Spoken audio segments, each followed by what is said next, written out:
Welcome back to Moms on a Mission Tuesday Talks with Mom. I'm Tera Myers, your host, and I'm so glad that you decided to join us this evening.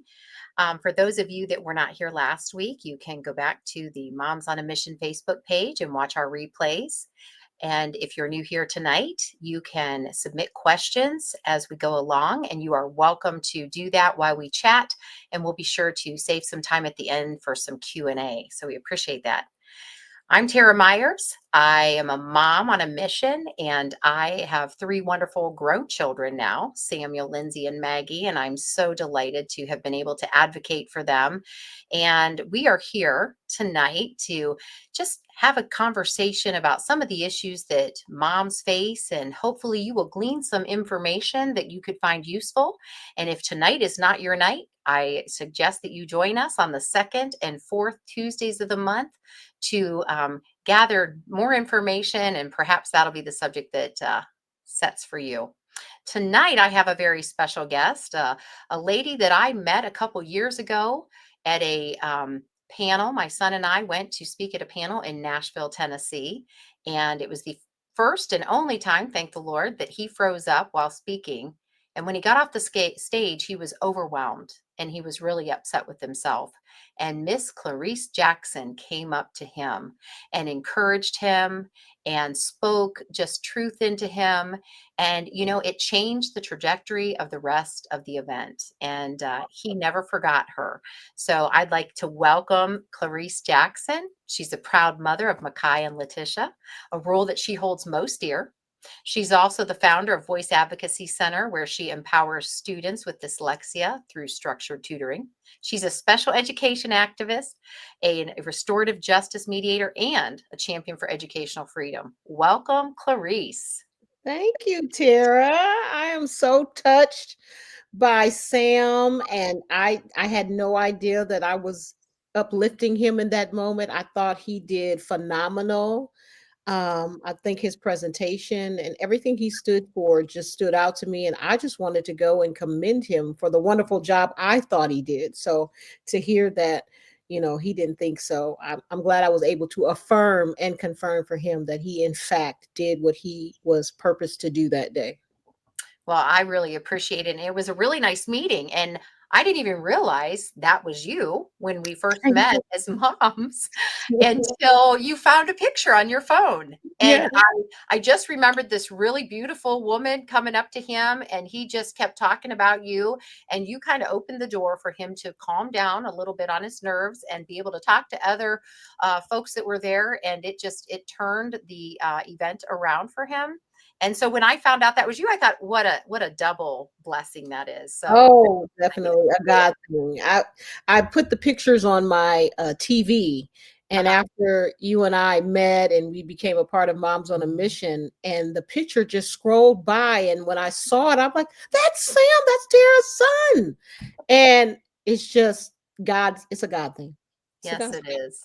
Wow. Well, I tell you what, I am so excited to talk to you tonight about some of the work that you do with all the things, not just with our moms movement, but how you actually came into the fold with this and all of the spaces that you are engaged in.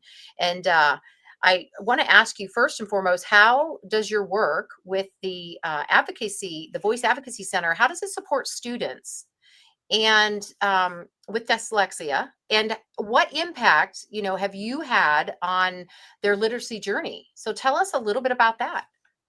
Yeah, so it all reverts back to what I find as just God's plan for my life. And so it's fitting that this is called Moms on a Mission, that I'm a part of the Moms on a Mission movement, because it all began with me just being a mom, which when I say that statement, just being a mom, Yeah. understand when I say that, how powerful Yes. we are as moms, meaning us moms on a mission, and any mother who is listening to this call.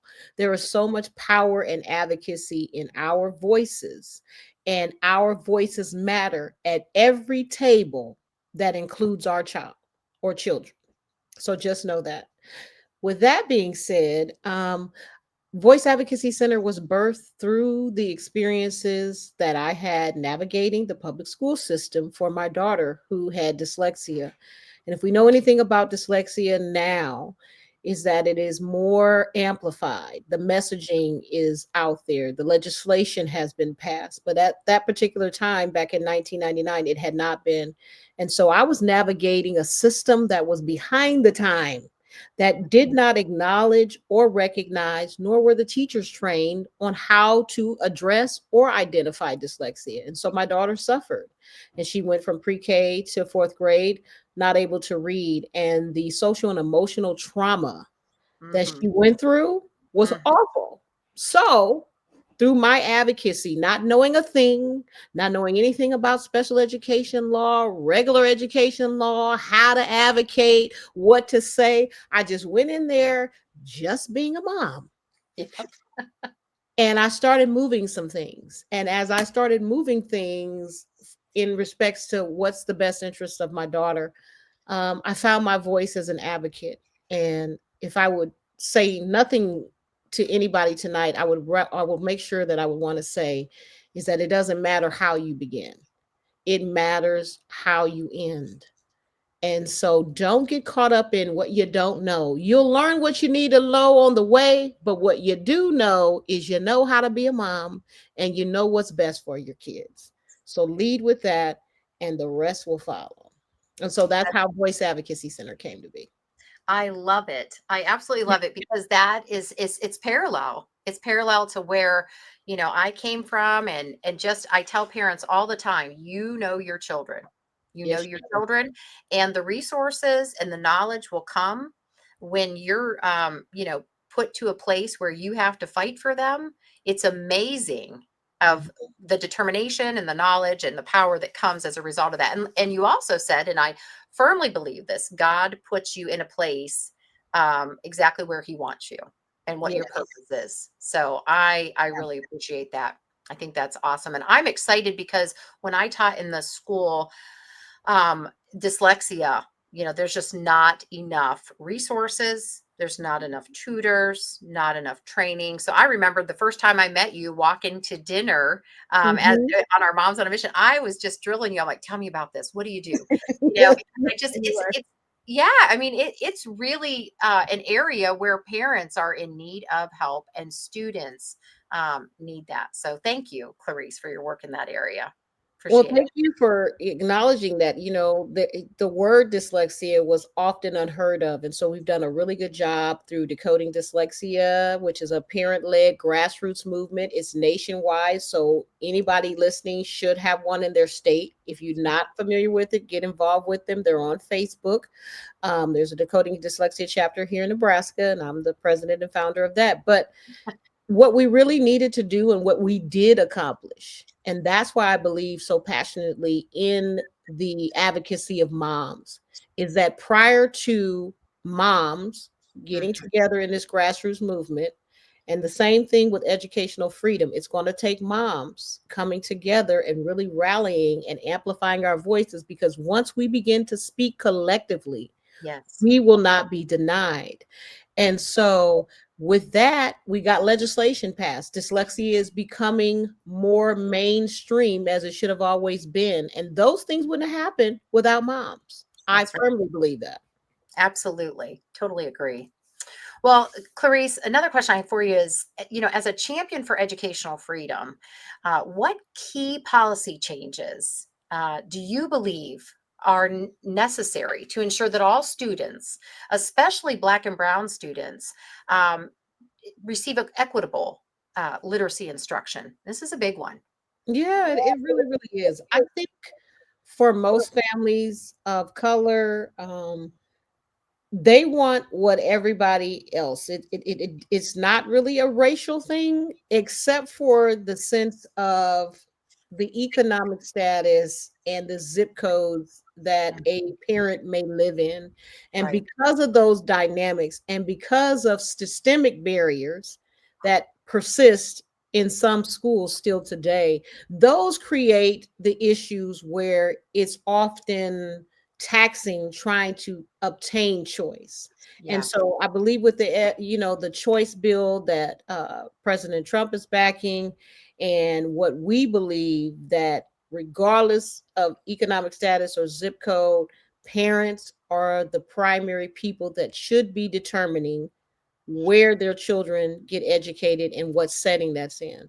And I think to do that does not harm any educational setting. It just levels the playing ground, and it allows a child who seemingly is not making it or even getting the benefits of school or loving school or even liking it, the Right. opportunity to be put in a setting that is more conducive to the way that they learn, because we're all unique individuals. My son prospered in the public school setting, my daughter did not. And so let's just give kids what they need, because after all, why are schools existing? For That's the right. children. That's I right. think they get lost in this. Yes, exactly. I often say, and I was speaking to a mom yesterday, and I said, it should never have been an us against them. It is a Never. both and. And a school superintendent shared that with me, and I said, that is absolutely right. It's not. It's about the children. How are we missing that? So thank you for elevating that again. Yes. And I think it's really important that we remember that. Here's another big one that I think folks need some perspective on. How does restorative justice mediation play a role in your advocacy for students with special education Mhm. needs and those also facing literacy challenges? I think for me, how I got involved with restorative justice, and let me explain what that is just a little Please. bit. Yes. What it is just essentially saying we're going to look at other ways besides strictly punitive. So it Hmm. does not mean that if a child does something and they are absolutely wrong, that they're not held accountable for it. But what it is saying is in a society, in a world where we know that we're human beings and we all make mistakes, Right. is there a way to bridge accountability with another opportunity to do better and to be better? And so restorative justice for me is that.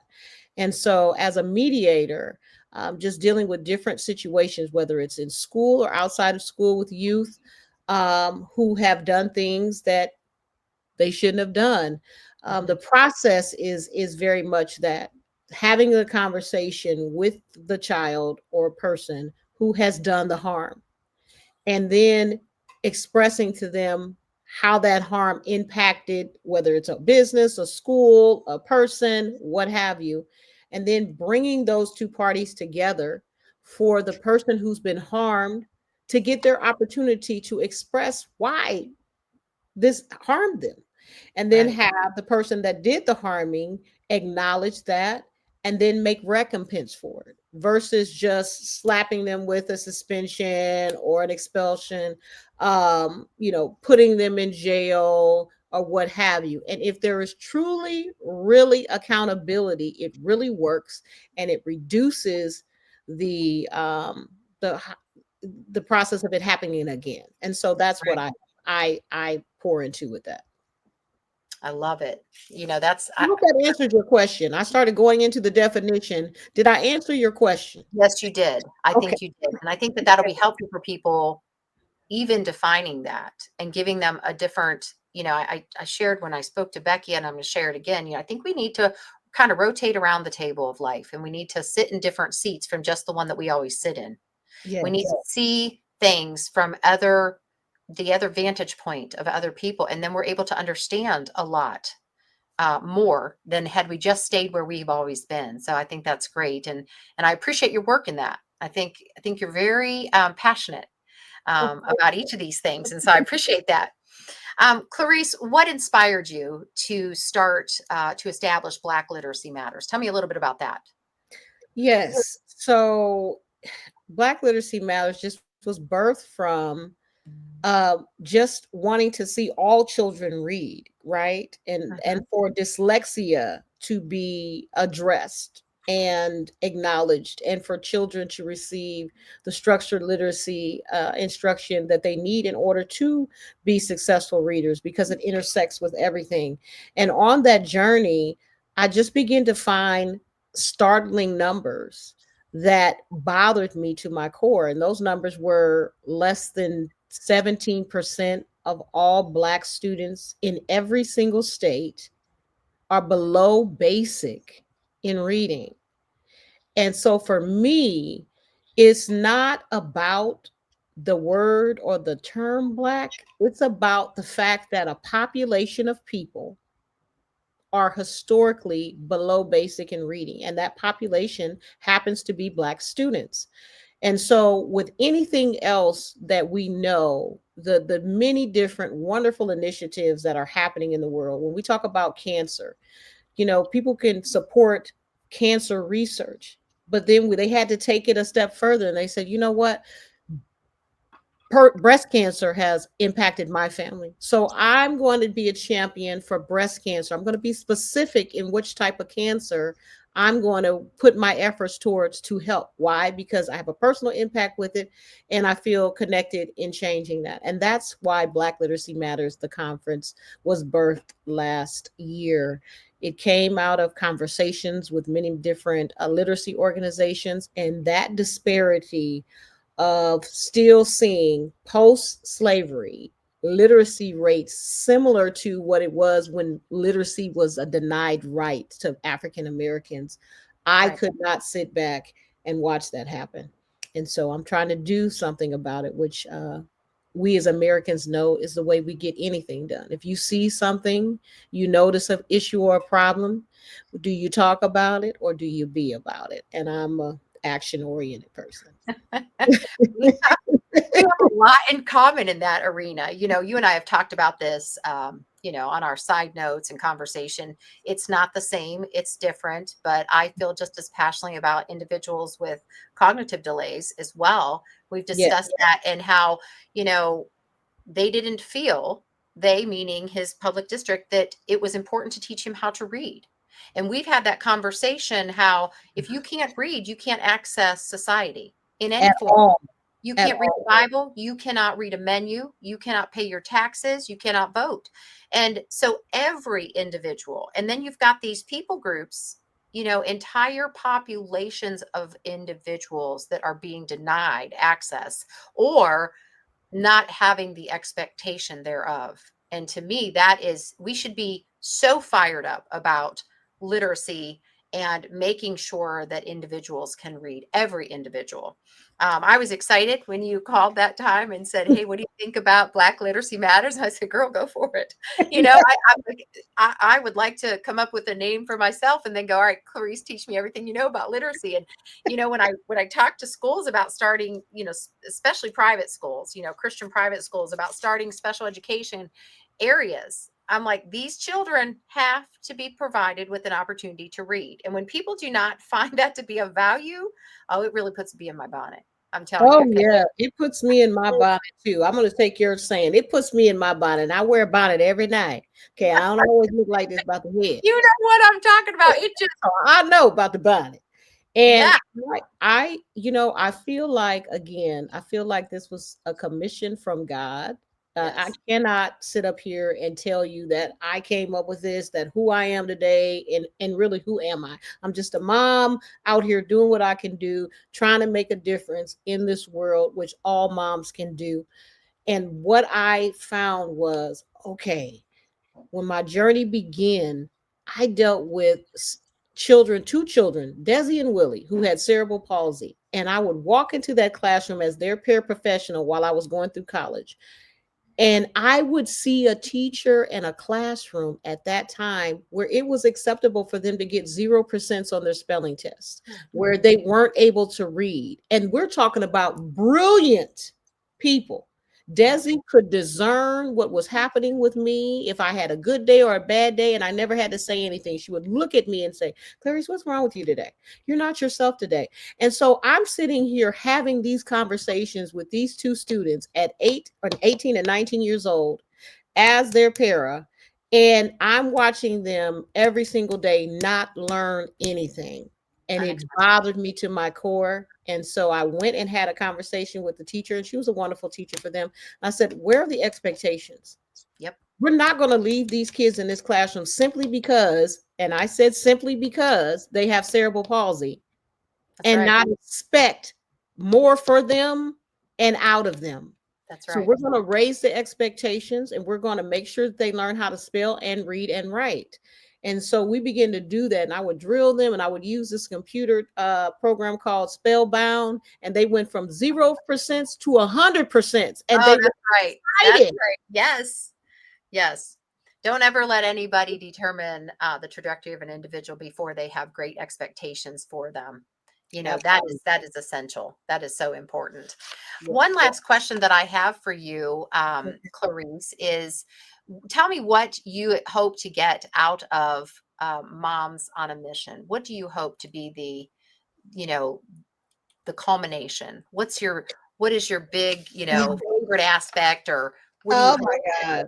I I don't know. know why you asked me that, because I'm a big dreamer. I'm a big visionary. I know, me And too. so I can see the sky as not even the limit when it comes to Moms on a Mission. I think there Mhm. are so many things that we as moms and moms across the world can do collectively to amplify and raise the standards of educational freedom in every single classroom for every single student, that we can eradicate this false narrative that to believe in educational freedom is a dismissal of public education, when educational freedom encompasses public education. I Absolutely. just think what we want people to understand, and what Moms on a Mission can and will do, is to raise the voices of what I believe most people believe.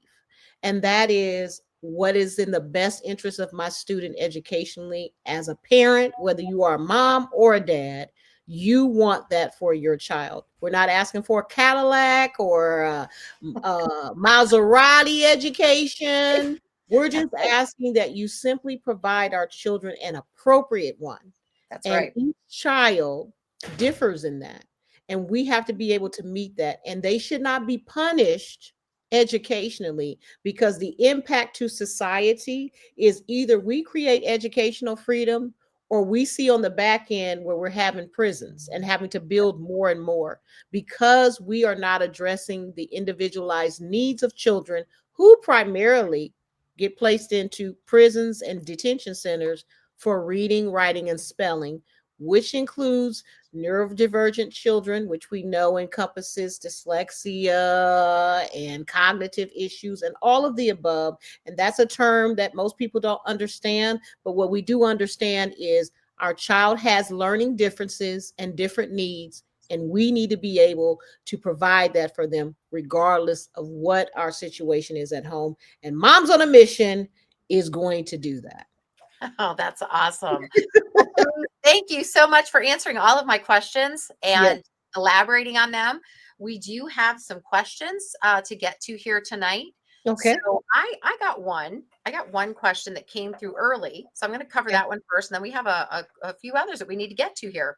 Okay. One question that came in from, let's see, this is from Michael, and he wanted to know, has the educational system simply been tasked to provide services for way, and that's all capitals, too many children with different special needs? And then he listed 14, and I'm not going to read all of those special Mhm. needs, but I have a comment on that, Clarice. And if you want me to read all of them, I can, but Well, they're, oh, is it the 14 disability? Is it the 13 disability categories? Is that what it yeah, is? he's got 14 of them on there: learning disabilities, emotional disturbance, Oh, the okay. 14 categories. Yes.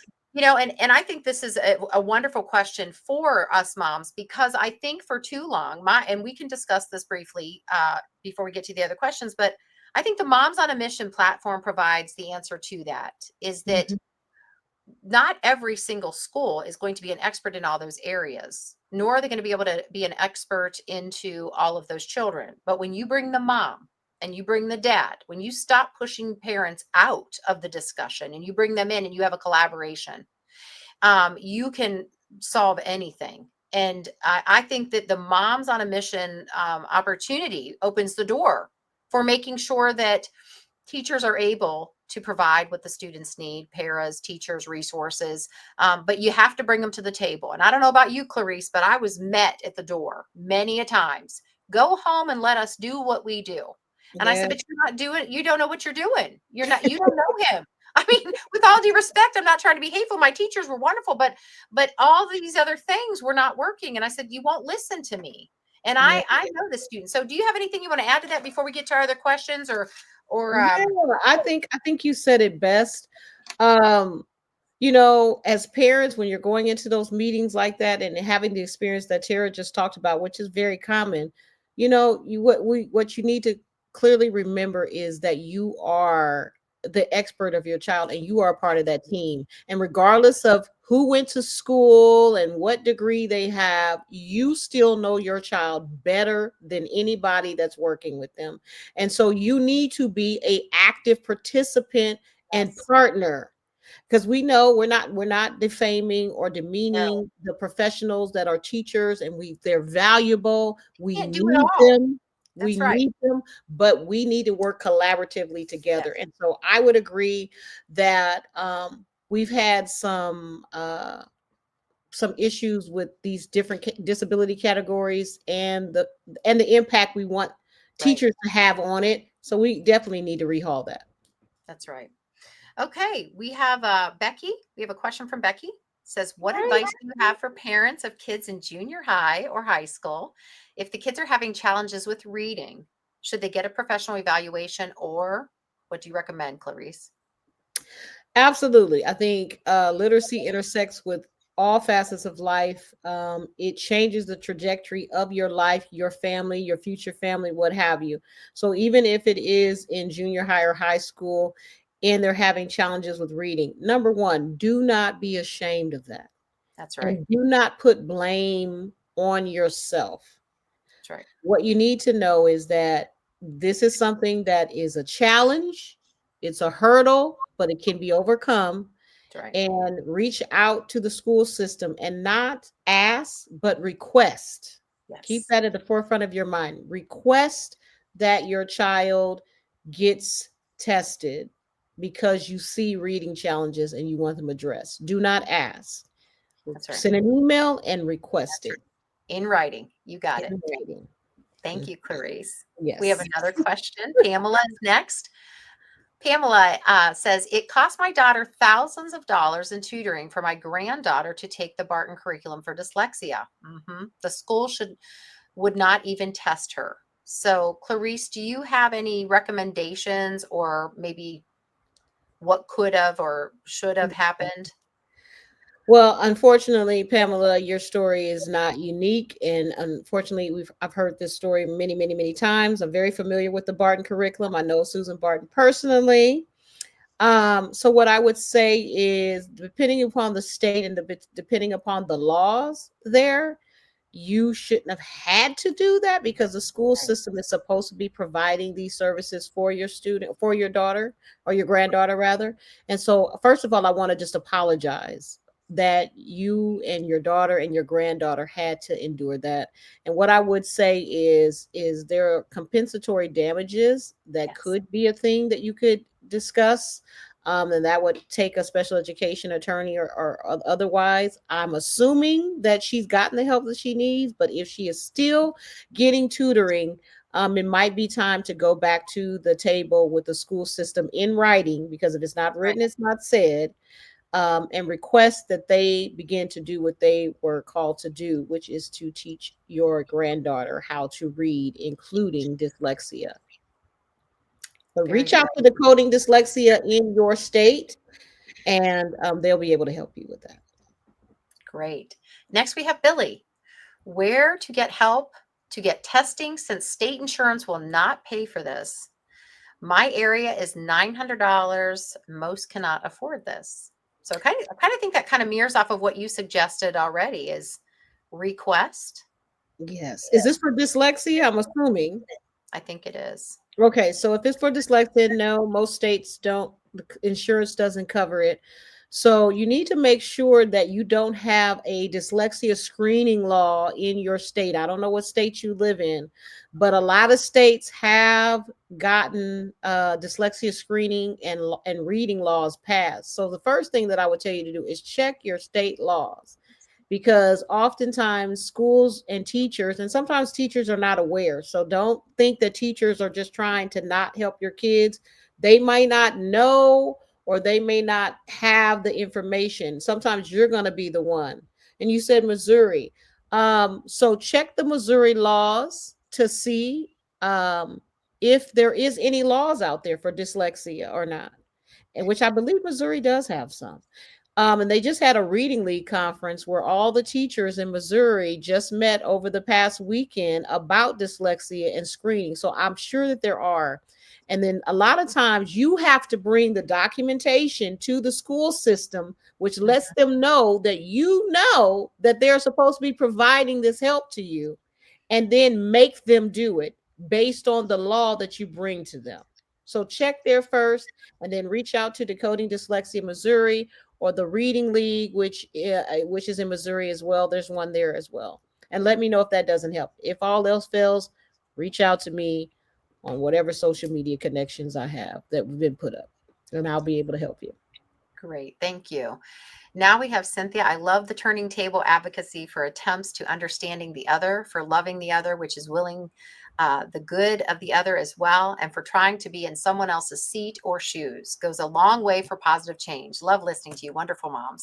Thank you, Cynthia. Oh, thank you, That is so Cynthia. sweet. Thank you. Yes, yes.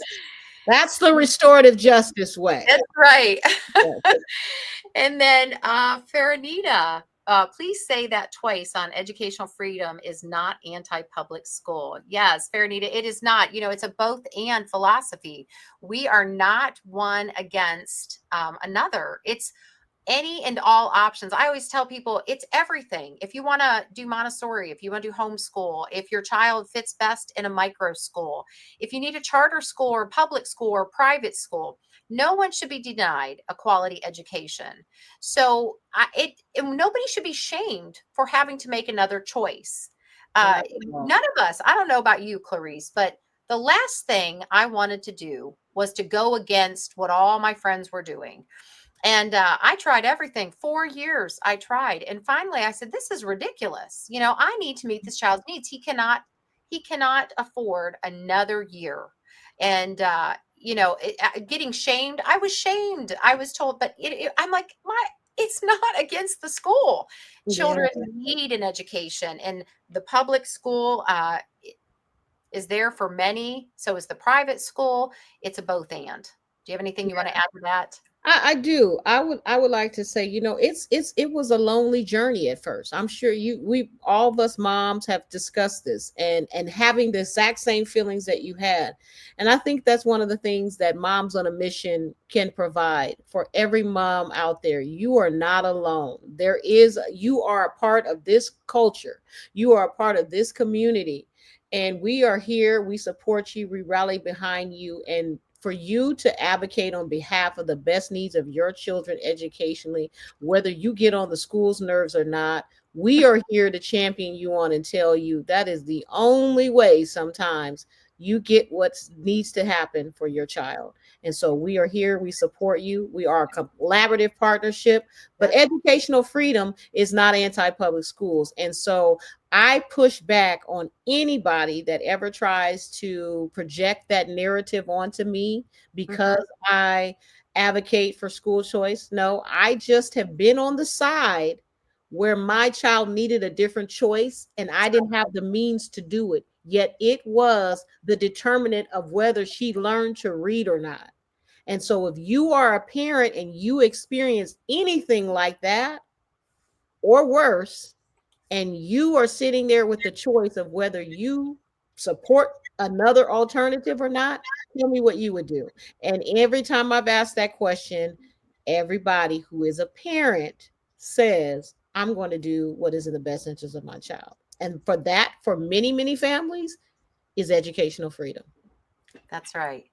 Well, I want to thank everybody. Thank you, Clarice, for coming on here, for sharing all of your insights. Everyone that dropped in questions, comments, thank you so much for your Thank participation. you. We look forward to having you back on the second Tuesday of next, or actually, no, the fourth Tuesday of March. Mhm. We'll see you again. And please join us. And, if you come in and it's not your topic of the night, share it with a friend and invite them to come along with you. Grab your favorite cup of coffee and imagine that you're sitting around the table with us as we talk on Tuesday with Mom. Have a great night. I loved it. Loved Thank it. you.